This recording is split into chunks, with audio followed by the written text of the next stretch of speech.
كاب 300 BC ኣብ ከተማ ሳይፐርስ ዚኖ ዝበሃል ሃብታም ነጋዳይ ይቕመጥ ነበረ። ዚኖ ሓደ እዋን ካብ ፌኒሽን ናብ ፓሪስ ኣቑሑት ንግዲ ብመርከብ ጽዒኑ እናተጓዓዘ እንከሎ ብሰንኪ ዘጋጠመ ማዕበል መርከቡ ክትጥሕል እንከላ ንሱ ግና ደሓነ። ዕድሚኡ ሙሉእ ዘኻዕበቶ ሃብቲ ኸኣ ምስታ መርከብ ጠሓለ። እቲ ኣዝዩ ሃብታም ዝነበረ ዚኖ ብሰንኪ ዘጋጠመ ፍጻመ ኸኣ ድኻ ኾነ። ከም ግዳ ሓቂ ዚኖ በቲ ዘጋጠመ ፍጻመ ክሓረቕን ምስ ዕዱሉ ኸማርን እዩ ዝግብኦ ነይሩ። ግና ዚኖ መስራት ስቶይሲዝም ብምንባሩ ዝኾነ ይኹን ሕማቕ ግብረ መልሲ ኣይሃበን። ብኣንጻሩ እኳ ደኣ ንኣእምሩ ብምርግጋእ እቲ ክኸውን ዝግብኦ ኮይኑ እዩ። ሕጂ በዚ ኣነ ቃፀሮ ዘይክእል ዘጋጠመን ሕማቕ ፍጻመ ግሄ ወይ ሓሪቆ ዘምጽኦ ሓደ ለውጢ ኸኣ የለን በለ። ስቶይሲዝም ክንብል ከለና ግን እንታይ ማለት እዩ? ስቶይሲዝም ኣብ ሓደ ስነ ሓሳብ ዝተመርኮሰ እዩ። ንሱ ኸኣ በቶም ክንቃፀሮም ዘይንኽእል ነገራት ዘይምጉሃይ።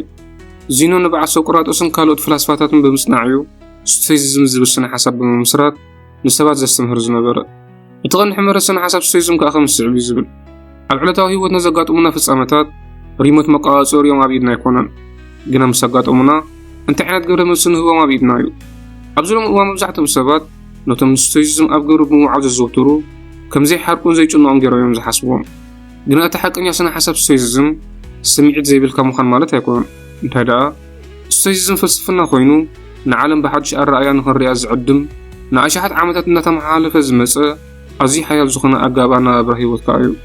እቲ ዘገርም እዚ ፍልስፍና ኣብዚ ሕጂ እዋን እውን እንተኾነ ልክዕ ከምቲ ቅድሚ 2000 ዓመት ዝነበረ ኣገዳስነት እዩ ዘለዎ። ስቶይሲዝም ሓደ ፍሉይ ነገር እዩ ዝምህረና። ንሱ ከዓ ሕማቕ ነገር ምስ ዘጋጥመካ ንስምዒታትካ ክትዓብጦም ዘይኮንካ እንታይ ደኣ ንዘጋጠመካ ሕማቕ ፍጻመ ኣዕሚቕካ ብምሕሳብን ብምምዝዛንን ሓድሽ ኣረኣእያ ብምምዕባል ኣብቲ ነገር ንዘለካ ኣረኣእያ ምቕያር እዩ። ኣረኣእያ ኩሉ ነገር እዩ። ኣብዚ ዓለም ነፍሲ ወከፍ ሰብ ዝተፈላለዩ ተመኩሮታት ሂወት እዩ ዘለዎ። ብሰንኪ እዚ ከዓ ኣብ ነገራት ዝተፈላለዩ ኣረኣእያ ክህልወና ግድን እዩ። ስቶይሲዝም ካብ ነፍሲ ወከፍ ተመኩሮታት ሂወትና ብምምሃር ዝሓሽና ሰባት ንኽንከውን እዩ ሓይሊ ዝህበና። ስቶይሲዝም ዘስተምህሩ ዝነበሩ ሰባት ንፍልጠቶም ኣብ ዕፁ ማዕፆ ወይ ኣብ ሓደ ቤት ትምህርቲ ጥራይ ኣይደረትዎን። ነዚ ፍልስፍናኦም ንኹሉ ሰብ ብማዕሮ እዮም ዘካፍልዎ ዝነበሩ። ከም ውፅኢት ድማ እዚ ስነ ሓሳቦም ሂወት ነፍሲ ወከፍ ሰብ ካብ ባራዮ ኣትሒዝካ ክሳብ ሓያላት ገዛእቲ ኣመሓይሹ እዩ። ኤፒክቴተስ፣ ሰኔካ፣ ማርከስ ገለ ካብቶም ነዚ ስነ ሓሳብ ኣብ ተግባር ብምውዓል ሂወቶም ዝለወጡ ኣብ ዓለምና ፍልጣት ዝኾኑ ሰባት ከዓ እዮም። ኤፒክቴተስ ኣብ ሓደ እዋን ከም ባርያ ኮይኑ ዘገልግል ዝነበረ ጸኒሑ ግን ነዚ ስነ ሓሳብ ብምጥቃም ከም መምህር ኮይኑ ዘገልገለ ክኸውን እንከሎ፣ ሰኔካ ከዓ ኣዝዩ በሊሕ ነጋዳይ ዝነበረ። ማርከስ እውን እንተኾነ ሓደ ካብቶም ሓያላት መራሕቲ ሮማ ከም ዝነበሩ እዩ ዝጥቀስ። እቶም ቀዳሞት ንስቶይሲዝም ዘስተምህሩ ዝነበሩ ሰባት ንስቶይሲዝም ይሰብክዎ ጥራይ ዘይኮኑ ኣብ ግብሪ ብምውዓል ኣንጻር ኣፈላላይን ዘይምዕሩይነትን ኣድልዎን ብምቋም ንኹሉ ሰብ ብማዕረ ምርኣይ ሕምረት መትከላቶም እዩ ዝነበረ። ካብ ሰብ ኣጊሶም ከዓ እዮም ነዚ ኮስሞፖሊታንት ዝብል ቃል መስሪቶምዎ። ኮስሞፖሊታንት ማለት ዘይከታት ዝተፈላለዩ ሃገራት ሓቢሮም ኣብ ሓንቲ ከተማ ብዘይ ኣፈላላይ ክቕመጡ እንከለዉ እዩ። ኣብዚ ሕጂ እዋን ከም በዓል ኒውዮርክ፣ ቶሮንቶ፣ ዱባይን ለንደን ዝኣመሰላ ከተማታት ኮስሞፖሊታንት ተባሂለን ይጽውዓ። ግና እዚ ዜጋታት ዝተፈላለዩ ሃገራት ብሓደ ሓቢርካ ናይ ምንባር ስነ ሓሳብ ቅድሚ ኣሽሓት ዓመታት ስቶይሲዝም ዘስተምህሩ ዝነበሩ ሰባት ዝመስረትዎ ስነ ሓሳብ እዩ። ስለምንታይ እዮም ግና መብዛሕትኦም ሰባት ንስቶይሲዝም ኣብ ሂወቶም ብምትእትታው ክነብሩ ዝጀመሩ? ምክንያቱ ዓለም ብዘይተጸበናዮ ፍጻመታት ስምዒታትን ዝመልአት እያ። ስምዒታትና ከዓ ኩሉ ግዜ ካብ መስመር ከም ንወጽእ እዮም ዝገብሩና። ትፈልጡ ዶ ስለምንታይ ንጉሂ? ምክንያቱ ኣብ ሂወትና ዘይተጸበናዮም ነገራት ስለዘጋጥሙና እዩ። ኣብ ዓለም ክሳብ ዘለና ኣብ ሂወትና ሕማቓት ፍጻመታት ከጋጥሙና ግድን እዮም። ግና እዞም ፍጻመታት ብዘይ መጠንቀቕታ ሃንደበት ምስ ዝመጹና ከም ሰባት ክንጉሂና ንርአ። ንኣብነት ዝናብ ሕማቕ ኣይኮነን። ዝናብ ንተኽልታት ጽምኦም ከርውዮም እንከሎ ንሙቐት እውን ከም ዝስሕል እዩ ዝገብሮ። እንተደኣ እናተጓዓዝና ሃንደበት ብዘይ መዕቐል እንከልና ዝናብ ሃሪምና ግድን ኢና ሕማቕ ክስማዓና። ግና ኣይንጉህን ኢና። ምክንያቱ ሓደ መዓልቲ ዝናብ ከም ዝዘንብ ንፈልጥ ኢና። ኩነታት ኣየር ካብ ቁፅርና ወፃኢ ከም ዝኾኑ ተቐቢልና ኢና።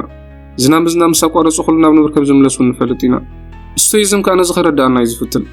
ልክዕ ከምዚ ዝናብ ኣብ ሂወትና ዘይተጸበናዮ ዝኾነ ሕማቕ ፍጻመ ኣብ ዝኾነ እዋን ከጋጥመና ከም ዝኽእል ፈሊጥና ብሰንኪ እቲ ፍጻመ ክወርደና ንዝኽእል ዕንወት ኣብ ግምት ብምእታው ክንዳሎ ንዝወርደና ከዓ ብዝወረደና ከነማር ዘይኮና እንታይ ደኣ እቲ ንሕና ክንገብሮ ንኽእል ብምግባር ንቕድሚት ክንቅጽል እዩ ዝምህረና። ኣብ ስቶይሲዝም ቮለንታሪ ዲስኮምፈርት ዝበሃል ልምምድ ኣሎ።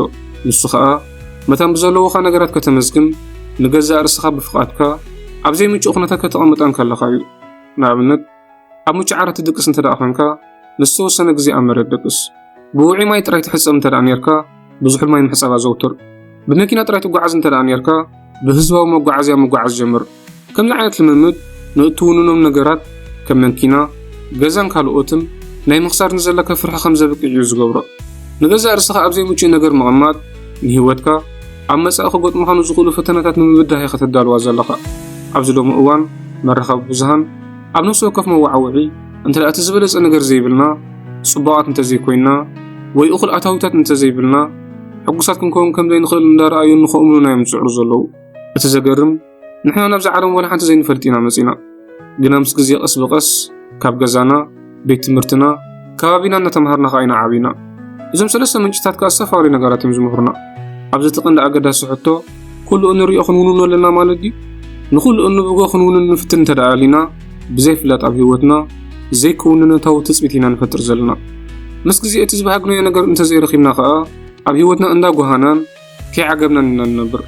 إذا حقنا عنا برهيوتا يكونن كل جزء أبدما ونجار زي كنا أبجزاء سنة هنا تكوريز جبا ولا نخلو السبب سنة يتجبر انت دا الليخا نجزاء رسخيل كذا أمبر نما نميل كي تكبر نخلو السبب صبوس لزجبر كلام نساتهم من صبوك جبر الكي تسبب انت دا سنة تجبراتنا زخنا يكون تثبيتات أساسيرنا له انتر فوقاهي ولا حنتين راكمينا انت دا بوشنا نقول لنا دما نوشت أو بعض دمتنا بقدما ونجارات مالت سدرابيت بمسرات جزاوي مكينة بمجزاق المرء من أنفتن ستيسيزم نحاجوس كان ترى عبد الجاو نجارات هتسقي خايم عبزخون أوبان كسور عبزخون نجارات تمركز كم زل خاي زرد إذا مالت مكينة حدا ما عاد خصنا تخليخا فتحوا انتخونوا عمتها ونلاو السخيز خيزلو نايمن ولدي يحوات سبح دار يعرق نزل على النبيرو يومنا كاوم كنبرو سلزنا حاجوسنا أبهلا وناد أمبر أبكم جزء ويكون شبوتا من نخل نجارات كنا سقع عيبنا ستويسيزم عبنوسو كيف كنا تاتيوتنا زقت أميك تمنا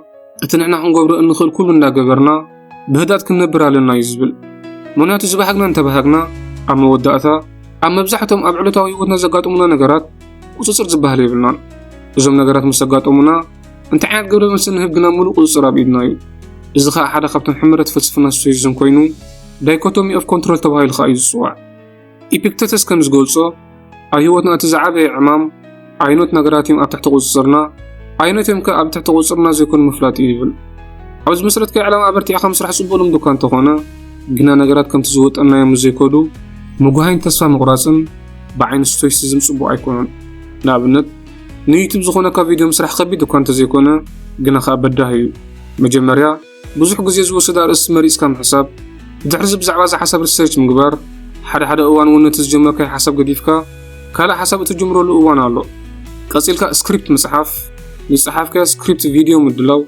إديت مقبار سحاب زخون التامنيلن عرس انت زي تتاكيم كخامو زدلا خير فيديو بقوب أي رأي الكامل أما ودعتا زدلا خير فيديو أبي يوتيوب مسعان فيديو كان مدلو جميل كسب أبي يوتيوب مسعان كله أبيت كايو حنسب فيديو أبي يوتيوب مسعان كيجنا بالهرزي زدلا خير فيديو أبيت كازي كونا أبيت تعذبتي أبزخ أتقن دسقم مبزحت أمسباتنا عوتهم ببزح قصر تعذبتهم سلزم وزنو ويوم إذا خا أبيت كايكونن مالك خاقو تصير كوسائي ستويسيزم نعودك نسرح خان معهم بزبرك كيس عرم ختموزنو يستمر إذ مالك بتمول عقم خا أوفي خا سرح خا يسرح نصنا يبحق عودك كايو اسكب زعبازة أب حانت تكال نشد شو حزا أكل أبستوها بعيا أبرتي السرح سرحتنيا نحسب السرحتنيا نشد شو حزا أكل أبرتي عسل السرحخو أبصر درجة خو الصخي قباني يلو بمحساب ناشد الشور حساب أبصر حزنا وانا نتاتكال كويد بمركب أبصر درجة نخو الصخي حتى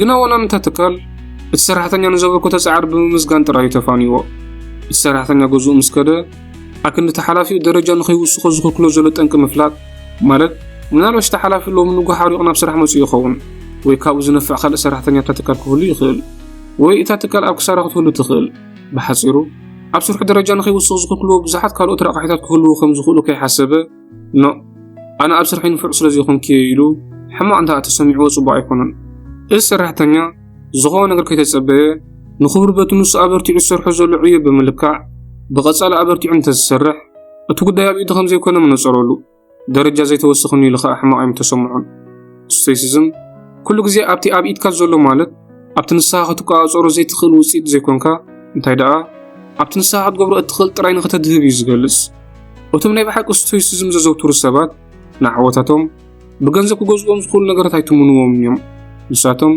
ብዘይ ዞም ገንዘብ ክገዝኦም ዝኽእሉ ነገራት ምቹእ ወይ ሕጉስ ዝኾነ ህይወት ንኽነብሩ ኣይጽጉሞምን እዩ። ብውሕድ ምንባር ማለት ከዓ ንገዛእ ርእስኻ ካብ መቑሕ ዘየድልዩ ነገራት ነፃ ምግባር ማለት እዩ። ስቶይሲዝም ዘዘውትሩ ሰባት ሕጉስ ህይወት ንኽነብሩ ዝሕግዝዎም 4 ነገራት ኣለዉ። ንሳቶም ከዓ ጥበብ፣ ትብዓት፣ ርእሰ ምግታእ፣ ፍትሒ እዮም። ጥበብ ክንብል እንከለና ሓደ ሰብ ብዛዕባ ሓቂ ዓሚቕ ኣፍልጦ ክህልዎ እንከሎ ኮይኑ ገለ ካብኡ ንሕና ክንቃፀሮም እንኽእልን ዘይንኽእልን ምርዳእን ንዘጋጠሙና ነገራት እንታይ ዓይነት ግብረ መልሲ ንህቦም ምፍላጥን ከዓ እዩ። ከምቲ ቪክተር ፍራንክሊን ዝበሎ ኣብ መንጎ ዝገጥሙና ነገራትን ነቶም ነገራት ክንህቦም እንዳሎ ግብረ መልስን ሓፃር ግዜ ኣላትና። ኣብዚ ሓፃር ግዜ ከዓ ንእንህቦ ግብረ መልሲ ናይ ምምራፅ ሓይሊ ኣለና። ትብዓት ብክልተ ቀለልቲ ቃላት ክግለጽ ይኽእል እዩ። ንሳቶም ከዓ ምጽናዕን ምብዳህን እዮም። እዚ ማለት ከዓ ኩሉ ግዜ ካብ ዝገጥሙኻ መሰናኽላት ምህዳም ዘይኮነ እንታይ ደኣ መሰናኽላት ከገጢምካ ብጽንዓት ምብዳህ ማለት እዩ።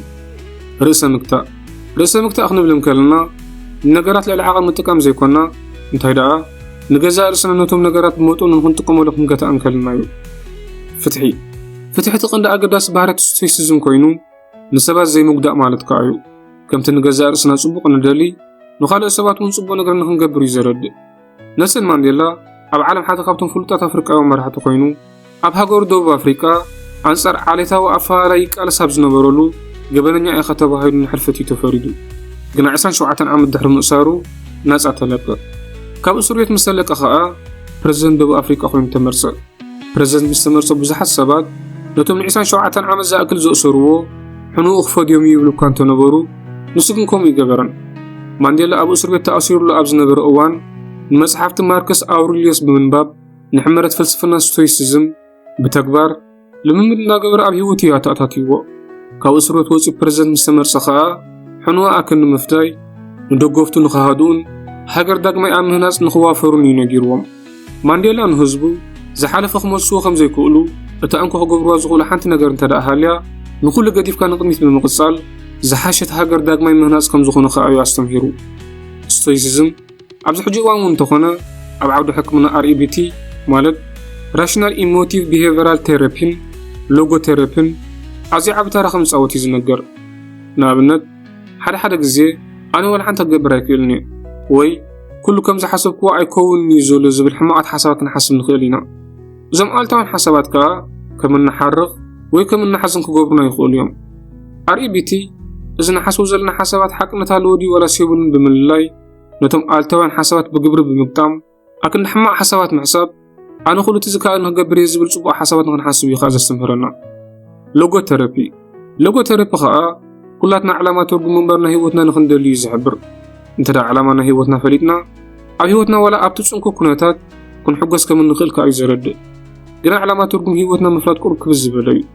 ምክንያቱ ነዚ ንምፍላጥ ናይ ቀደም ኣተሓሳስባና ብምስባር ሓዱሽ ኣተሓሳስባ ምሕሳብ ክንምሃር ስለንግደድ። ስቶይሲዝም ብሓፈሻ ካብ ሕሉፍን ህልውን ማዕበላት ሽግርና ብምምላጥ ሰላምን ቅሳነትን ንነብረሉ መገዲ እዩ ዘርእየና። ዝኸበርኩም ተኸታተልቲ እዛ ብዛዕባ ስቶይሲዝም ካብ እንግሊዝ ናብ ትግርኛ ቃል በቃል ተርጊሙ ዘቕረብኩ ሓፃር ትሕዝቶ ፈቲኹም ክትኮኑ ተስፋ ይገብር። ኣብ ቀጻሊ ብኻልእ ትሕዝቶ ክሳብ ንራኸብ ሰላም ጽንሑ።